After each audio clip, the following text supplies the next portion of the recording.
Picture this: a historic building seized, the rule of law pushed aside, and a university held hostage. This is not a scene from a dystopian novel, but the reality at Columbia University.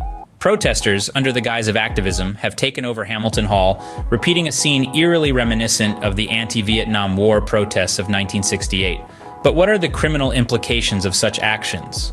These protesters, demanding divestment from companies profiting from Israeli activities in Israel, have not only disrupted the institution's operations, but have also breached the peace and safety of the university community. Despite the administration's offer of transparency on investment holdings, the protesters refused to budge, demonstrating a blatant disregard for dialogue and compromise. The New York Police Department has been keeping a watchful eye on the situation, their presence a stark reminder of the criminal aspects of such protests.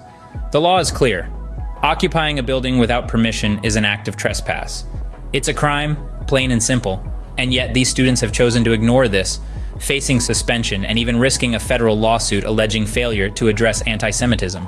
But the repercussions of these actions reach far beyond the university campus.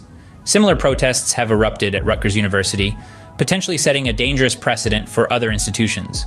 And amidst these ongoing protests, Columbia is set to hold its graduation ceremony, a day that should be of celebration now clouded with uncertainty and tension. As we conclude, it's important to reiterate that while the freedom of expression is a fundamental right, it should never excuse criminal behavior. The Columbia Hamilton building takeover, steeped in controversy, is a stark reminder of this.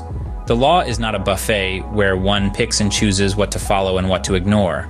It's there for a reason: to maintain order, ensure safety, and uphold justice. The actions of these protesters, however, paint a different picture, one of disregard for the law and a disturbing sense of entitlement. In the end, when the dust settles and the echoes of the protests fade away, the criminal aspects of the Columbia Hamilton building takeover will remain, a grim reminder that activism without respect for the law is, in essence, a crime.